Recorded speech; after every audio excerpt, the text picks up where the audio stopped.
देशमा जन्मिएकी हुँ। म यही मेरै देशमा कसरी जीवन जिउने भनेर सिक्दै गरेकी विद्यार्थी हुँ।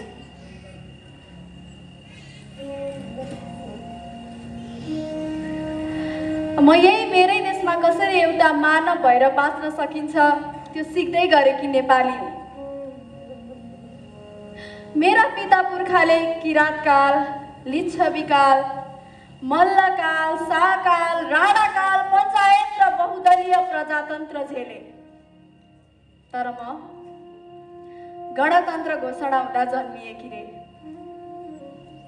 त्यसैले यही गणतन्त्रमा नै कसरी सच्चा नागरिक बनेर जिउने भनेर खोजी गरिरहेकी छु। म जन्मदै कसैले यो धर्म त कसैले त्यो धर्मको बनाउन खोजे, कसैले यो जात त कसैले त्यो जात हो भने, मलाई कसैले यो दल त कसैले त्यो दलको बनाउन खोजे। तर म त्यस कुराबाट माथि उठेर एउटा मानव भएर बाँच्न चाहेकी नेपाली हुँ। जसरी आज गणतन्त्र 17 वर्ष पुरा पुगेको छ, त्यसरी नै आज म पनि 17 वर्ष पुरा भएर यो नागरिकता लिएर देशको नागरिक बन्ने सौभाग्य पाएकी छु। जब चला फुट्यो त्यसको मुखबाट गाली, त्यसको गाला सला फुट्योमा ब्रेन लारा बुटे नि बन्द ताला ताला त्यसले सिम्पल एस्टो मुर्का सब तुम्हें भूले अनि आम्बोसिस पुरा सिटिजनशिप हान्दिएको सिस। ल सिस त सिटिजन पाएर पुरा मक्खै छ त। हेर्नु त म कङ्ग्रेसिस। अब यो नागरिकता लिएर मक्ख परेर मात्रै हुन्न हेर्न, हामी के पढ्ने होस् के बन्ने होस् पहिला त्यो फिक्स गर्नुपर्छ। हाम्रो छोरीलाई नर्सिङ पढाउने हो। छोरीले नर्सिङ पढेपछि विदेशमा पिआर लिएका केटाहरूको लाइन लाग्छ नेपालमा आएर बिहा गर्नलाई। त्यसपछि त हाम्रो छोरीलाई अस्ट्रेलिया, क्यानाडा, जापान, अमेरिका छानी बिहा गरेर पढाउन सकिन्छ। उतातिर नर्सको स्कोप पनि छ। आम्बो ड्याड पनि यो युएस चाहिँ पढाउने डिपोर्ट हालिदिन्छ। अस्ट्रेलिया ठिक छ नि। अनि शीर्षले नर्स पढ्यो भने त लड्डु नै हास हान्नु भयो ड्याड। लड्डु मात्रै किन नि, शान्तिनु खोजै गरौँला नि। नर्स त पढ्न दे तेरो दिदीलाई। किन नर्स पढाउने? डाक्टर पढ्छ, नसके पनि सिए पढाउने हो। पैसा पनि टन्नै कमाइ हुन्छ। उहाँ हाम्रा साला किसानका सरले सिए पढ्नु भएको रे। 4-5 ब्याङ्क एक्लै हाँक्नुहुन्छ। पैसा त कति हो कति। त्यहाँमाथि हामी छोरीलाई कसैले विदेश लैराख्नु पर्दैन, आफै जान सक्छ नि। छोरीलाई ट्याक्सीमा राखेर हामी 4 जना एयरपोर्ट छिर्ने हो। त्रिभुवन अन्तर्राष्ट्रिय विमानस्थलको ठुलो बोर्डको अगाडि गएर छोरीलाई टिका लगाइदिएर, माला लगाइदिएर, खादा लगाइदिएर राम्रा फोटो खिच्ने हो।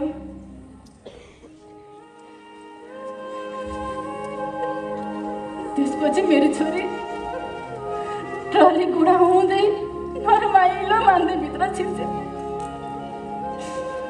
पर पुगेर रुँदै मलाई बाई गर्छ। त्यता म पनि भारी मन लागेर छोरीलाई बिदाई गर्छु।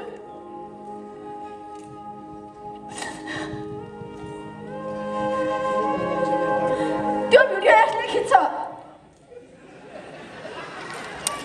र त्यही भिडियो ल्याएर टिकटक, इन्स्टाग्राम, फेसबुक सबैतिर हालेर इजोरी पारेर देखाउने हो। सिस्मियामा म सिङ्गल हुन्छु नि। अहिले अल्फा जेनेरेसन हो क्या म। पैसा त उही पर डाँडाको चौतारामा बसेर कम्प्युटर र मोबाइल चलाएर धार्नु सकिन्छ क्या म। अहिले यहीको जमानामा विदेश त जानै पर्दैन नि, यही देशमा गर्ने हो नि। के गरिस्? राति मोबाइलमा झुन्ड्याइ छ, त्यस्तै तालले यो देशमा बसेर गर्छस् तैँले। हेर छोरी, जे गरे पनि भोलिलाई हेरेर गर्ने हो। त्यसपछि त मलाई लाग्छ तैँले नर्सिङ पढ्दा राम्रो हुन्छ। किन नर्स पढ्ने? छोरी मान्छे भएपछि डाक्टर पढ्न सक्दैनन्। छोरी भनेर धेरै नहेप्नुहोस् है। मैले हेप्ने रे? के भनेको छ नि तिमीले? कसरी हेप्ने मैले तिमीलाई? राहत कोटामा टिचरको जागिर खाएको एउटा मास्टर म। अवकाश प्राप्त गर्दाखेरि न पेन्सन पाइयो न बनाउनै याद लाग्यो। घर कसरी चलेको थाहा छ त तिमीलाई? आफूले सकेसम्म गर्ने हो, सक्दिनँ म डाक्टर पढाउन। ओहो, मास्टरले छोरी पढाउन नसके कसले पढाउँछ त डाक्टर? ल भाउजू, बजारमा नुन सकिया छ, त्यसो भए भतिजीको बिहा गरिदिनु। तेरिका के भन्छ? अब बिहा चाहिँ मेरै मावली किन गर्नुपर्छ नि भाउजू? अब एनारायण छन् भने त्यो पनि हुन्छ बाबु, तर म मेरो छोरीलाई त्यो डाँडा मान्छे दिन्न है। ए सन्दर्भ सत्य के कुरा गरिराखेको तिमीले पनि?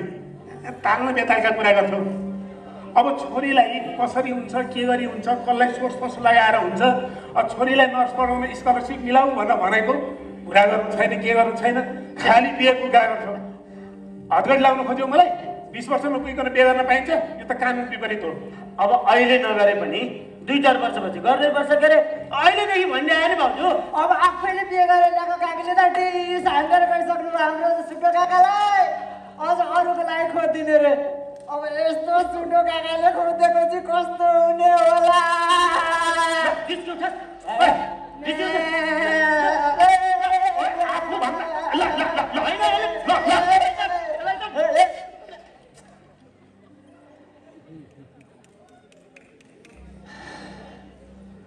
ल भन् छोरी, के पढ्ने अवस्था छ? के सोच्छ तेरो? म लोक सेवा पढेर राष्ट्रको सेवक बन्छु। के रे? राष्ट्र सेवक, सरकारी कर्मचारी। कसरी बन्छ सरकारी कर्मचारी? तेरो नाम कसले निकालिदिन्छ? यसको बाबुले निकालिदिन्छ होला नि यसलाई। न हामीसँग सोर्स पर्छ, न यसो यता उता गरेर तालमेल मिलाउन सक्दिनैछ। त्यसै पनि छ सर्वोच्च कर्मचारी। त्यस्तो सोर्स फोर्सको फोर्समा डरेर होइन बुवा, पढेर लडेर राष्ट्र सेवक कर्मचारी बन्न चाहन्छु म। बनिस खुब बनिस। हेर, न हामी घुस पाउन सक्छौँ, न हाम्रो यसो ठाउँमा गरिदिने कोही मान्छे छन्। त्यसै बन्न सकिँदैन क्या छोरी राष्ट्र सेवक? हिजोको राणा शासन होइन यो, पाँडे पजिनको भरमा राष्ट्र सरकारी कर्मचारी बन्ने। प्रजातन्त्रको जस्तो हुकुम प्रमाङ्गीको अवस्था पनि छैन र नेताको निगाहले नियुक्तिमा करार भएर सरकारी कर्मचारी बन्ने पनि होइन। पढेर बन्ने हो राष्ट्र सेवक, लोक सेवा पास गरेर बन्ने हो राष्ट्र सेवक, लडेर मेहनत गरेर बन्ने हो राष्ट्र सेवक। हे भगवान, यसको बुद्धि के भएको? सन्ताउन्न छोरीलाई भनेको कुन चाहिँ राम्रो कर्मचारीले राम्रोसँग काम गर्न पाएको छ यो देशमा भन्छ? यसो कोही काम गर्छु भन्यो भने निकालिदिन्छन्। हेर छोरी, पहिलो अर्थ त त कर्मचारी बन्नै सक्दिनस्, केही गरी परिहालिस् भने पनि तँलाई काम गर्न दिँदैनन्। यहाँ अनेक मुद्दा लगाएर अख्तियारमा हालेर तँलाई हदगडी लगाएर जेल लाग्छन्, अनि त्यसपछि भात बोकेर भाग्नुपर्छ तेरो जेलमा। त्यही भएर मैले भने मान छोरी, फुरुक्क नर्सिङ पढ अनि बिहे गरेर विदेश जा। सरकारी कर्मचारी बन्नु भनेको पैसा कमाउँछु घुस खान्छु बनेर बन्ने होइन। यो त देशको सेवा गर्न जाने पवित्र ठाउँ हो। सरकारी कर्मचारी बन्नु भनेको कसैको झोले बन्नु होइन, देशको सेवक बन्नु हो, जनताको काम गर्नु हो। कसरी गर्छ जनताको काम? उहाँ कस्ता कर्मचारीहरू त जागिर छोडेर विदेशिएका छन्। पल्ला घरे भरत काका, तैँले देखेकै छस् त, आर्मीको मेजर पद छोडेर उहाँ इङ्ल्यान्ड गएर बसेका छन्। होइन, तैँले किन कुरा नबुझेको छोरी? यहाँ राम्रो हुँदैन के भनेको? राम्रो छैन नेपालमा। हो, त्यही राम्रो छैन र त मलाई यही काम गर्नु छ नि। कमल हिरोमा नै फुल्छ। संविधानमै समानुपातिक समावेशिताको व्यवस्था छ। संविधानले नै दलित, जनजाति, मधेसी, महिला, अन्य आरक्षण छुट्याएको छ। म त्यही महिला आरक्षणबाट पनि सजिलै नाम निकाल्न सक्छु। तपाईँहरूले मात्रै नबुझ्नु भएको हो के? खै, हामीले सम्झाउँदा मानिने भन्न भनेको उल्टो हामीलाई सम्झाउँछ। यो देशमा सरकारी कर्मचारी बनेर काम गरेको कसैलाई मन पर्दैन क्या? कसैले मान्दैन, राम्रो भन्दैन। कसैले राम्रो नराम्रो भनिराख्नु पर्दैन कि बुवा? इभन तपाईँ बुवा आमाहरूले पनि राम्रो भनिराख्नु पर्दैन। बस मलाई स्वतन्त्रसँग काम गर्न दिए पुग्छ। म लडे, म भागेर, देश छोडेर देश बनेन भन्ने डरको पुस्ता पनि होइन।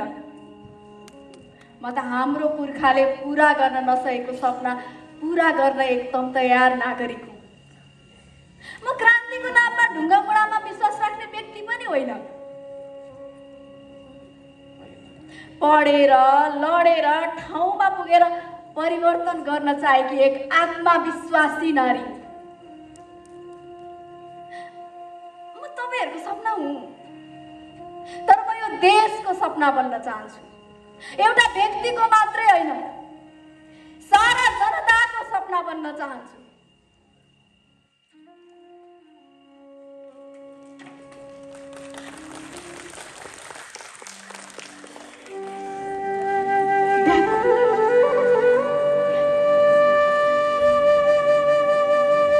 मलाई एक्लो बाला छोडेर विदेश जानु छैन।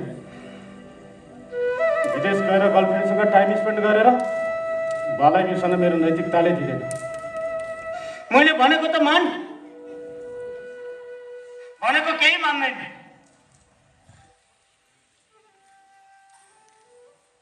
मलाई मेरै बासमा बसेर हरेक दिन आफ्नै बारीमा फलेको तरकारी टिपेर पकाएर खान मन छ। त्यसैको लागि हो म यहीँ बसेर खेती गर्छु भनेको।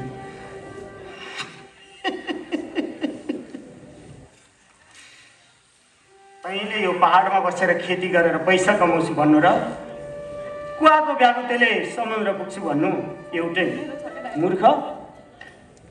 यो पहाडमा के फल्छ? केही फल्दैन। फल्ने भएको भए मैले दिन रात गाडी चलाएर तँलाई पढाउन पढाउन यत्रो दुःख गर्नु पर्थ्यो?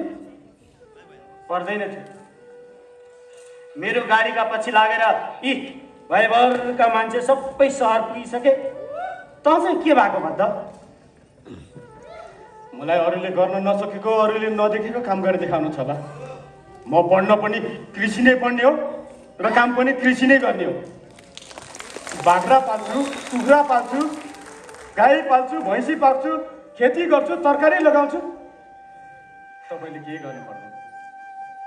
जसरी तपाईँले सहरबाट रासन बोकेर यो गाउँसम्म आउनुहुन्थ्यो नि, त्यसरी नै यहाँको उत्पादन सहरसम्म लगिदिए मात्रै पुग्छ।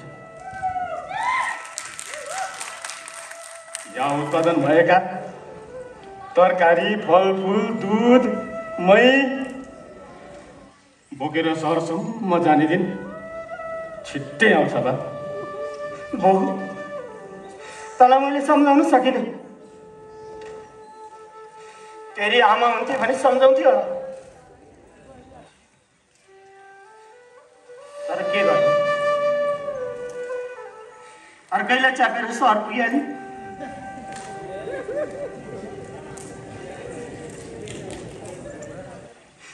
त बाख्रा पाले पनि पाल, भैँसी पाले पनि पाल, खेती गरे पनि गर, तर यो बुढो बाउले भनेको कुरा एउटा कुरा मान्दै बाबु, एउटा कुरा मान्दै। पहिला तैँले बिहा गर्ने एउटा बुहारी भित्राइदे। यति सानै उमेरमा बिहे गरेर कतै तपाईँको जस्तै हालत भयो भने एक्लो बाउले हुर्कायो, बढायो, यत्रो लक्का जवान बनायो। त यो खेती सेतीको चक्करमा लागेर तँलाई कसैले खेती छोरी दिएनन् भने जिन्दगीभरि कुँवर होलास् भन्ने मलाई कत्रो पीडा छ। जमाना अनुसार चल, एउटा बिहे गर्दै।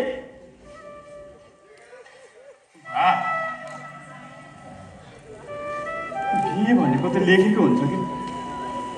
हजुरको भाग्यमा आमा छैन, छाडेर जानु। पहिला पढ्ने र कमाउने काम गरौँ, अनि भुइँचालोले नै भत्काउन नसक्ने एउटा गतिलो घर बनाऊ। अनि बिहे भनेको त छँदैछ नि।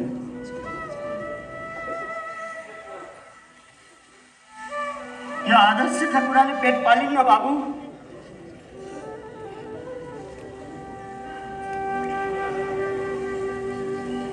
मैले पनि कमाएकै छु, खाना पुर्याएकै छु भनेर तेरी आमालाई छोडेर विदेश जाँदा तेरी आमाले मलाई छोडेर गाउँकै अर्को च्यापेर सहर पुगी। यो पहाडमा पानी र जमानी हरिन्न रे, कम्तीमा आमासँगबाट त सिक। यो पहाडमा केही हुन्न।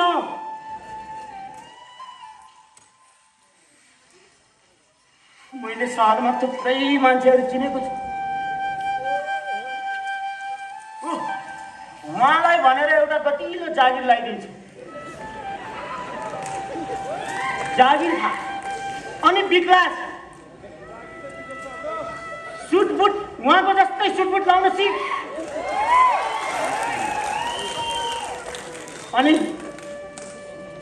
अनि मान्छे होला। बा, खेती गर्ने किसान पनि सुटेड बुटेड हुन सक्छ क्या? मैले हजुरले जस्तो परम्परागत खेती सोचेकै होइन।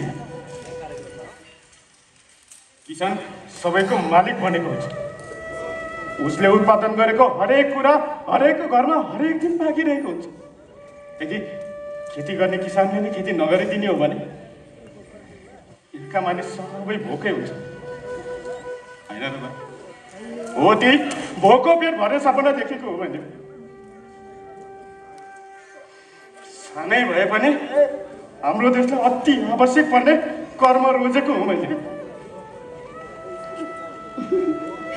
मैले सबै कुरा सुनिसकेँ काका। सामान छोडेर आउनु पर्छ। सजलले एकदम ठिक कुरा गर्दैछ। यस्तो छोरा त भाग्यमानीले मात्रै पाउँछन्।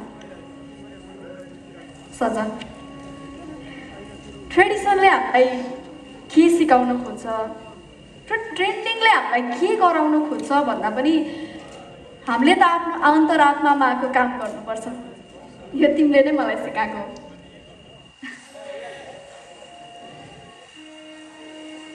काका हुन् वा कनिष्ठ, आफ्नो मनमा लागेको कुरा त भनिहाल्छु। त्यसैले तपाईँहरूलाई पनि भन्दैछु, वास्तवमा हाम्रो कृषि प्रधान देश, रेमिटेन्स प्रधानले चलेको देश बनेको छ। खर्च जो गर्दा देश डुबेको पत्तै भएको छैन। युवा जनशक्ति विदेशिएका छन्। समाज एयरपोर्टमा आफ्ना छोराछोरीलाई विदाई गर्दै हाँस्दै रुँदै बसिरहेका छन्। कृषि जमिन बाँझो छ, उत्पादन छैन। आखिर यो सब किन भइरहेको छ? अब हामी पुस्ताले खोज्ने बेला आएको छ।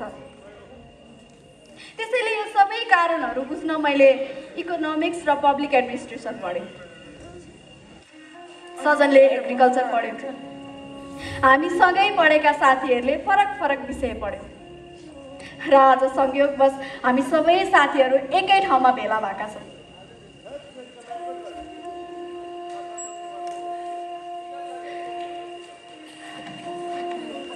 साथीहरू फेरि पहिलेको जस्तै ढिलो गर्छन्, समय हेर्दैनन् कति बेला आउने हुनु।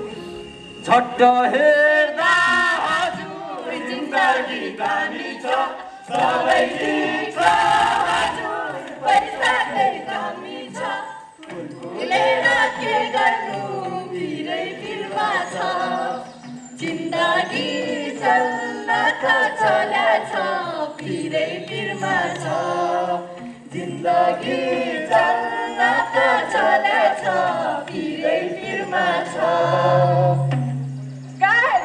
यो नाङ्लो पार्टी चाहिँ आज तिमीहरू सबैलाई मेरो तर्फबाट। स्कुल पढ्दाखेरि तिमीहरूको पैसाले कति खाए यसको त झन् लुगा पनि मारेर लाउँथे। तर आज म तिमीहरू सबैलाई पार्टी दिन सक्ने भएको छु। यो पार्टी चाहिँ मैले विदेशको भिजा लगाएर दिएको है गाइजहरू। म विदेश गएपछि तिमीहरू सबैलाई एउटा आइफोनमा लाग्ने इयरबड चाहिँ ल्याइदिन्छु है। त्यसको लागि चाहिँ तिमीहरू सबैजना मसँग किप इन टचमा चाहिँ बस्नुपर्छ है गाइजहरू। मेरो भिजा लाग्दा त तिमी विदेशको कुन अफिसमा बिजी हुन्छौ होला। मेरो मेसेजको रिप्लाई गर्न नि भ्याउन्न होला आइकार्डमा। आफ्नो त भिजै रिसेप्टको। ला अब तिमी के गर्छौ त? अब के गर्नु नि टक्क काका काकीसँग मिलेर पोलिटिक्स गर्ने हो। जसरी हुन्छ अब आउने हो चुनाव जित्ने हो अनि 2-4वटा ठेक्कापट्ट हात पारेपछि अर्को पल्टलाई पनि चुनाव खर्च जम्मा भइहाल्छ। हेर है साथीहरू, म चाहिँ यो विदेशको चक्करमा बस्दिनँ, नेपालमै बस्ने हो, राजनीति पनि गर्ने हो अनि पैसा पनि छाप्ने हो। यार तिमीलाई त सजिलो छ, तर मेरो त भिजा लागिहाल्यो भने पनि पैसा कसरी जुटाउने त्यही तनाव छ। खाऊ न खाऊ गाइसहरु खाऊ न। ल्याउ न यो त अब को बाँकी छ बोल्न? खाऊ खाऊ। हेरो साथीहरू, मलाई त केही टेन्सन छैन। मम ड्याडले एउटा एनआरएन केरासँग बिहेको कुरा चलाइदिनु भएको छ। टक्क लाएर बिहे गरिदिने हो। त्यसपछि त बुढाले जता जता लैजान्छ त्यतै गइदिने हो, खाइदिने हो, रमाइदिने हो। न यो देशको टाउको दुखाइ, न यो भएन त्यो भएन। यो देशमा केही गर्न सकिन्न। बरु मेरो बिहामा चाहिँ तिमीहरू जहाँ भए पनि जसरी भए नि आउनुपर्छ है। म नेपालमै भयो भने त स्योर आउँछु। यस्तो भनेर कहाँ हुन्छ यार? पर्छु नि भयो नि तेरो बिहे एटेन्ड गरिहाल्छु नि। बिहे भन्दा पनि अहिलेको समय भनेको जीवनको आधार बनाउने समय। पहिला आफू इन्डिपेन्डेन्ट बन्न पर्यो, त्यसपछि देशको अर्थतन्त्र पनि आत्मनिर्भर हुन्छ। कृषि पेसालाई सम्मान गरेको थिए, किसान मालिक बनेको थिए मात्र यो देशको विकास। देशको विकास गर्न छ नि साथी, राजनीति गर्नुपर्छ। आऊ राजनीति गर। तिम्रो जस्तो राजनीति नै होइन है। देशको विकास गर्नु छ भने रणनीति बनाउनुपर्छ। गाउँका मानिस सहर होइन, सहरका मानिस गाउँ फर्कनुपर्छ। देशका मानिस विदेश होइन, विदेशका मानिस स्वदेश फर्कनुपर्छ। जुन दिन पर्यटक बनेर गाउँको नेपालको गाउँ गाउँमा कृषि सिक्न र अर्ग्यानिक जीवन जिउनका लागि आउँछन्, हो त्यही दिन मात्र देशको विकास हुन सक्छ। पहिले आफ्नो विकास गर हौ, छाड्छौ देशको चिन्ता। तिमीले देशको चिन्ता गरेर तिमी मात्र सकिन्छौ, देश बन्दैन। साथी, हाम्रो देश त हामी सबै मिलेर बनाउनु पर्यो नि होइन र? सबै होइन साथी, तिमी नबोल। जबसम्म यो देशका टाउके नेताहरूले चिन्ता लिँदैनन् नि तबसम्म तिमीले चिन्ता लिएर केही हुँदैन। गरेर हुँदैन नि साथी। गाइस तिमीहरू पार्टी खान आएको होइन? पार्टी खाऊ न। के केटाकेटी जस्तो झगडा गरिरा? ए गर्न यार, कहाँ यो हाम्रो झगडा हो? तिमीले असली झगडा हेर्न त सडक र सदनको त्यो रणाको देखाएको छौ।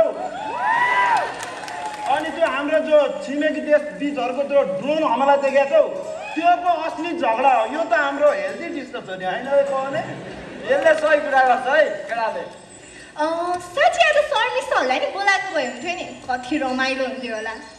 बोलाएको छ भने बिदा मिल्दैन रे। अनि आज त बिदा त हो त। पहिला महिना दिन पढाएको भएर अहिले बिदा पनि पढाउनु पर्छ अरे। साँच्ची हाम्रा ब्याचका साथीहरू चाहिँ कोही पनि शिक्षक नबन्ने भएछन् कि क्या हो? उहाँ मास्टर बन्नुभन्दा खालीमा बेल्चा हान्नेको इज्जत हुन्छ अरे हो, शिवेले भनेको। अब त्यही शिवे त शिक्षकमा नाम निकालेर पनि नपढाइकन विदेश चल्दियो अनि। साँच्ची गणेश चाहिँ कहाँ छ होला? ओहो हेर न, यसलाई आखिर सम्झना आउने रहेछ। गणेश त पुलिसमा नाम निकालेर 6 महिना जागिर पनि खाएका थिए। फेरि भएन भनेर मलेसिया गएको थियो। अन्त 3 दिन भयो क्या। नभन्नु है भन्दै थिएँ, भनिदिइहाल्यो, फेरि मारिदियो त्यसले। बिचारा साँच्ची त्यसको जग्गा चाहिँ आयो कि आएन होला? त्यसको त्यो घर भएको जग्गामा त मुद्दा परेर लड्दा लड्दा भाउ पनि बितिहाल्यो। अहिले आफै मुद्दा लडिराख्नु परेको छ। यो देशमा कति कानुनी जटिलता छ है।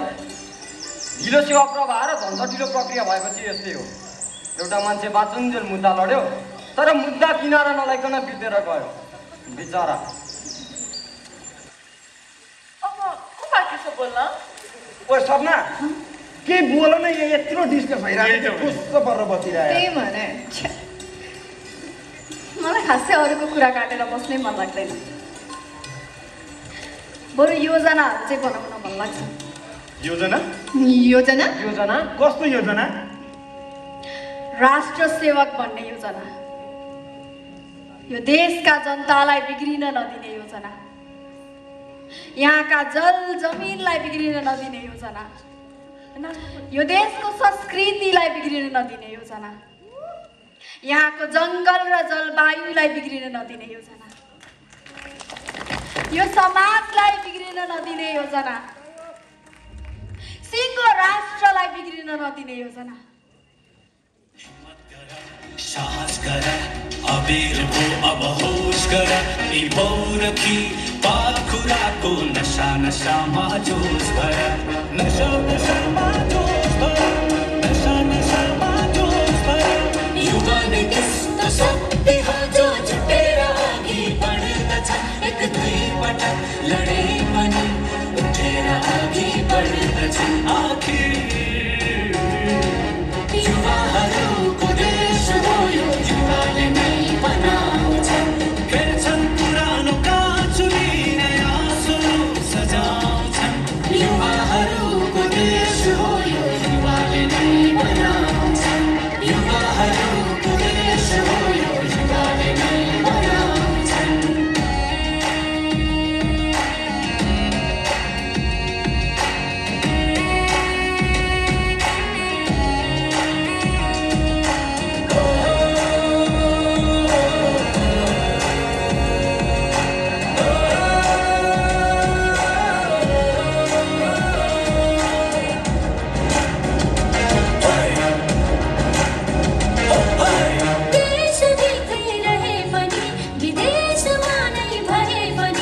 जाति भाषा संस्कृति जुन भेषमा भए पनि उद्यम गर इलम गर लक्ष्य चुन्ने अठोट गर यो देश समृद्ध पार्नलाई युवाहरू अघि सर